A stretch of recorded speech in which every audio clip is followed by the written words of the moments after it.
I want to welcome you guys, those of you who are here, those of you who are tuning in from home, welcome to our YouTube channel here at New Life. I'm going to try to obey by the directions of holding the mic up closer. I'm used to you talking with my hands, and holding a mic is not something that works well when your hand's constantly moving, so I'm trying to do better with that. Like I was saying, welcome to everybody. Welcome to those tuning in from home. We have a little something special happening right now. We have a segment that we're going to plug into our service today, something a little different, but exciting. So I took liberty to title this as, well, before I talked about the title, I'm going to share a little something. I was reflecting this week leading up to today's plans, and I was thinking about the very name of our church, New Life. New Life. And I started to reflect on that, and I started thinking about what that meant. And I was thinking about how when we come to Jesus and we accept him in our lives, he gives us new life. And so it's interesting that I was thinking about that, and this morning as we started with the praise team, Tally, you greeted the fine folk, and you mentioned change. And with that new life, when Jesus is in your heart, you've invited him in, change occurs. And then we have that awesome children's story. Thank you, Courtney.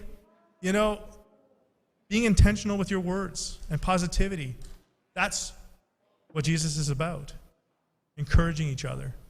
So it seems like there's no coincidence that we're here today and we're going to be talking right now about certain things, and we're going to be intentional about what Jesus can do in our lives. So back to my point about the topic of this segment. I'm going to call this, Let's Talk New Life. I have a special guest, and I have to say that I was introduced to her this week, and we had a chance to chat. It was a pleasure. She has a lot of experience in her life that she would like to share, and unfortunately, we don't have tons of time because she has a lot of stuff that we can share. We know that. But you know what? Nonetheless, with the time that we have, we're going to try to use it to be able to zone into factors and points that were pinnacle in her life and how she has changed and how God has worked in her, and with that has created a new life. So without further ado, I'd like to invite Mandi, if you can come up to the stage, please.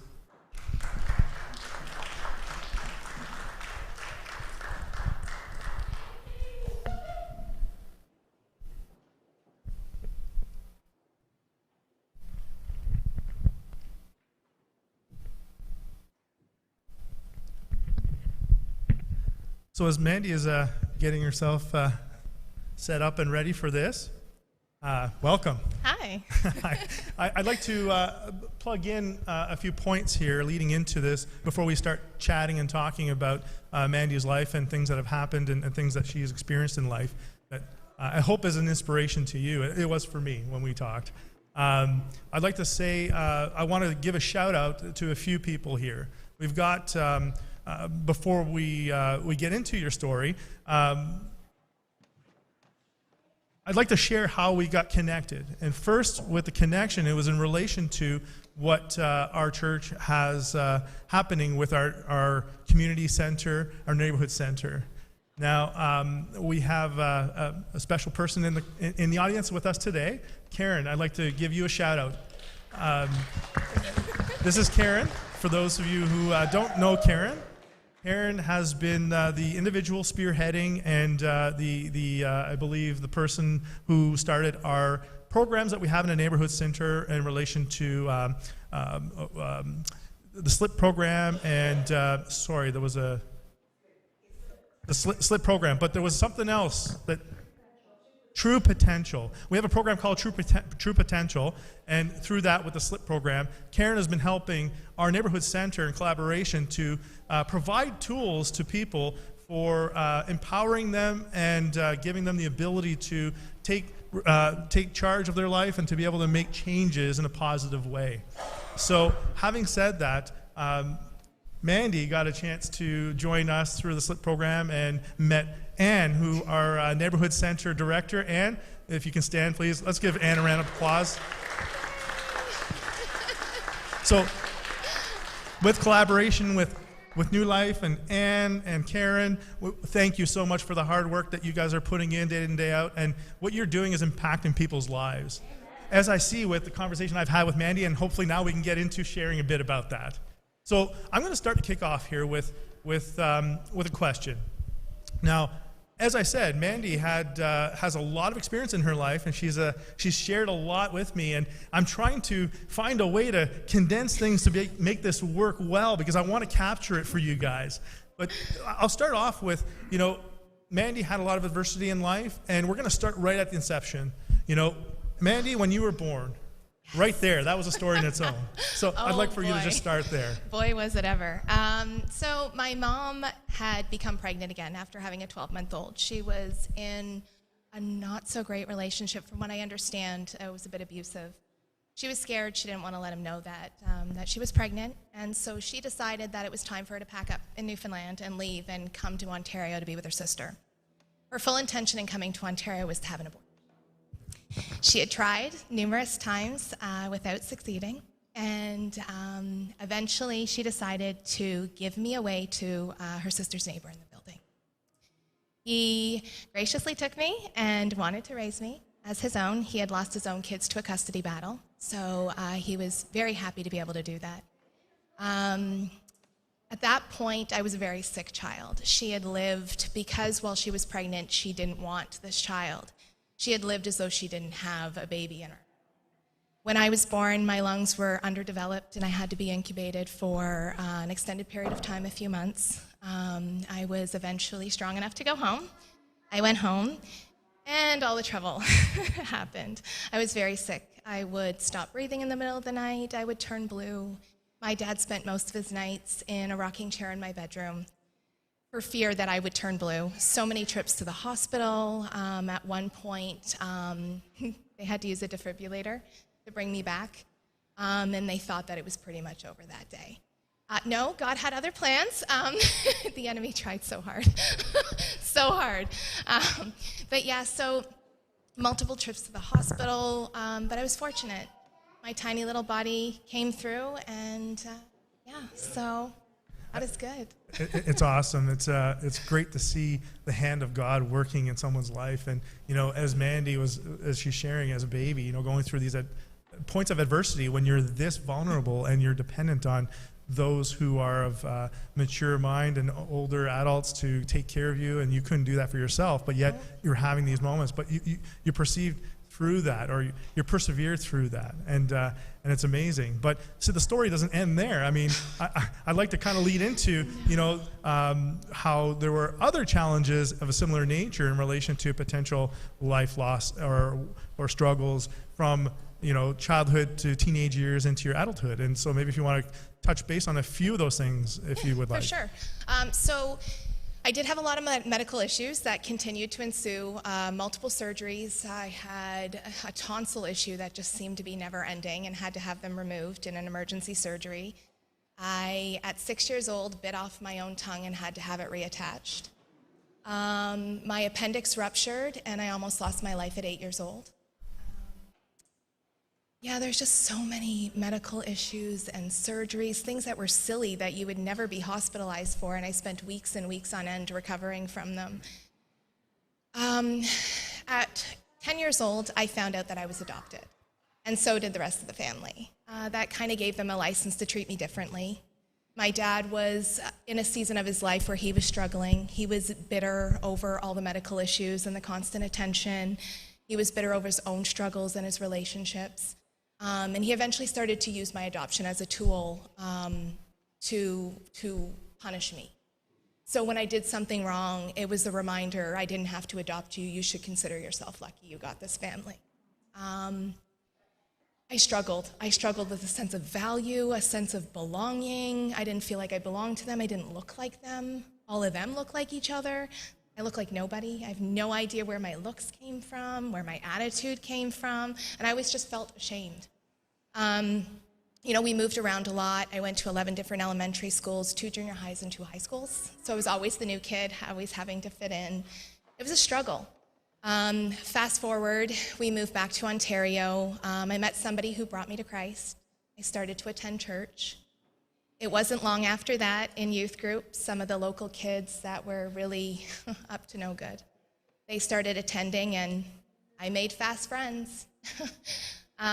Before long, I was leaving, and I was doing the same things. I was drinking, I was partying, I was hanging out in all kinds of places, doing things that are just so unsavory. And then eventually I was in a place where I had absolutely no business being, and I was raped. After that took place, I had, before I had been raped, I had moved out of my house because I was just convinced that I didn't need to be there, and I was me, I was good. So then I was raped, I struggled, I was depressed. I had a hard time with that. I had a hard time with being, in this place that I wasn't happy with. It wasn't a nice place to live. And then I felt that it was over at that point. I took 30 gravel and I tried to kill myself. I woke up on a stretcher being wheeled down a stark white hallway. And all I remember, and at that time I had no idea what it was, but I recognize now, I had all these dark shadows flying from the ceiling over my body over and over and over again, and then I just kept passing out. I woke up at some point in a room, and there was a gentleman sitting in my room, and he was in a security guard uniform. And I remember looking at him, and I wasn't even scared.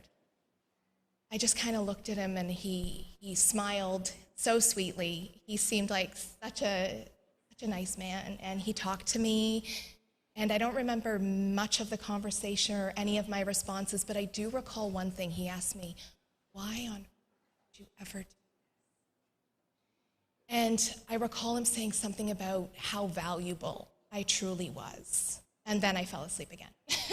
I woke up to the nurse taking my vitals, and at that point I was a little bit more coherent, and I was, who is this guy in the room? And I'm explaining, the security guard uniform and all this, and she just kind of stared blankly, and she's like, "No idea." Security guards are not allowed in the rooms, and certainly not to stay for any extended period of time. She goes, "And our security guards absolutely do not wear blue. They wear black and yellow." And that was not the security guard that we had on last night. I didn't recognize it then, but I recognize now. God was with me that entire night. He did not want to let me go. So you have this life journey where it starts out where it's a miracle that you maintain life, and then you go through your childhood with medical issues and familial issues, and then all of a sudden you come to a point where you come to a place where you think you're safe, and you meet people in a church setting, and then terrible things happen, and then you come to a point where you feel like giving up, and you attempt ending your life, and that's tough,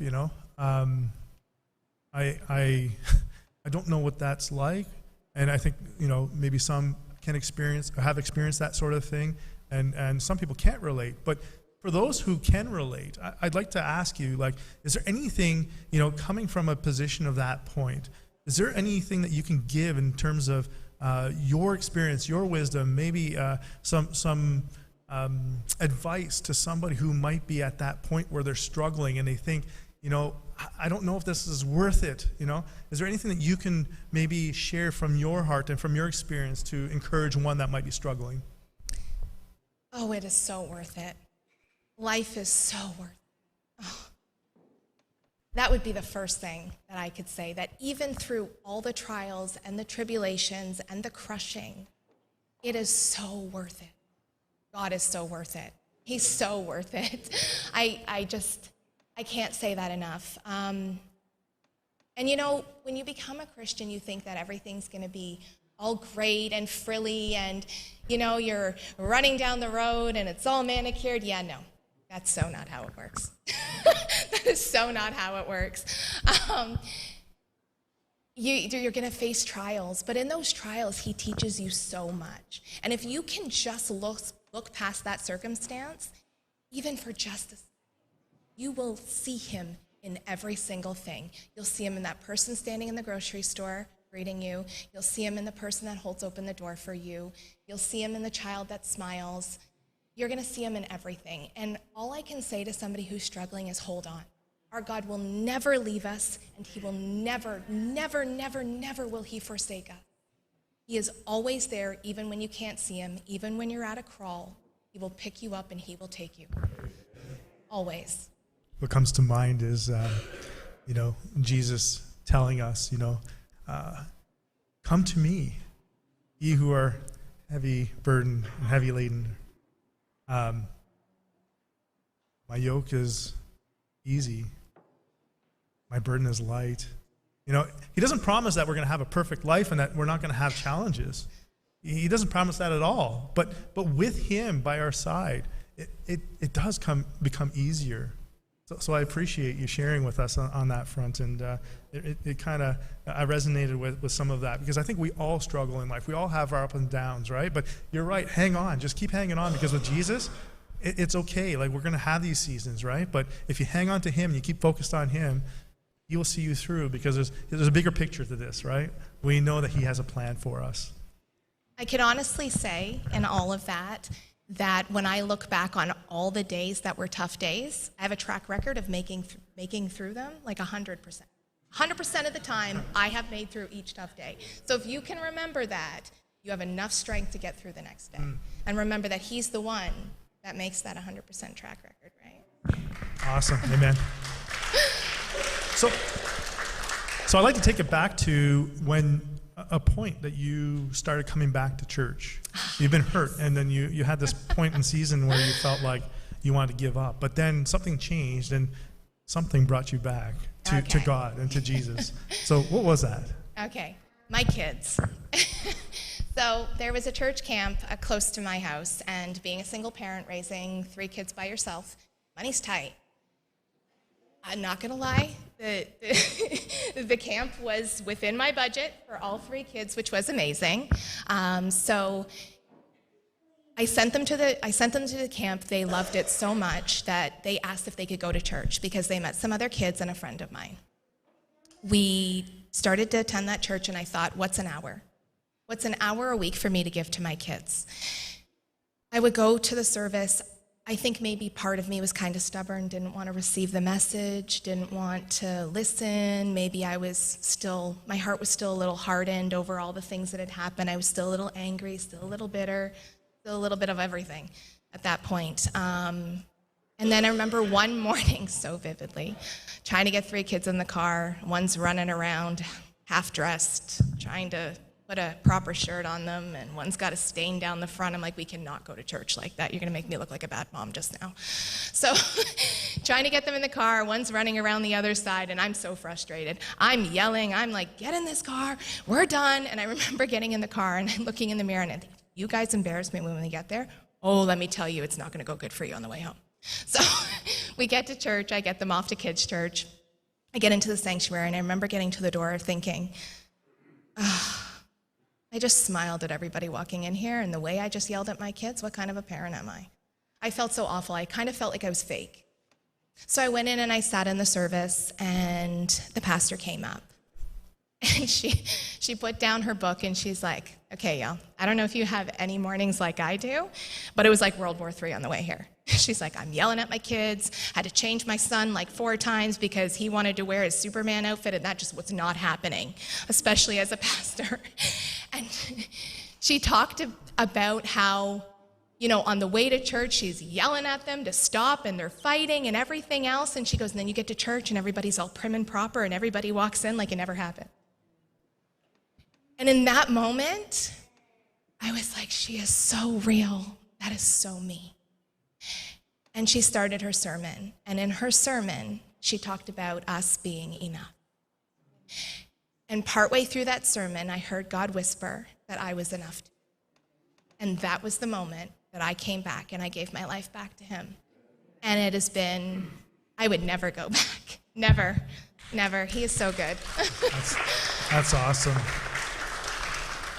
So being authentic, being real, coming to Jesus and having that connection with him is important, right? And finding your peeps, finding people that you can journey with is important. So So I'm going to rope this back because we're running out of time here, and you have so much good stuff to talk about. We can be here forever, and I don't, Pastor Feely, I have to give you some space for your sermon today. I'm sorry.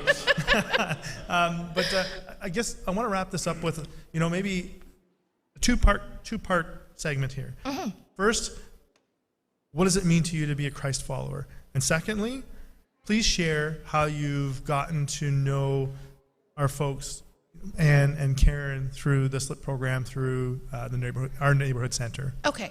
Being a Christ follower, it's about having faith, and having faith is about trust. Trusting him fully. And when you give him your all and you trust him with everything you have, he never lets you down.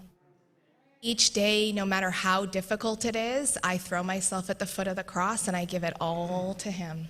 Everything. If I've had an incorrect tone with somebody, I give it to him.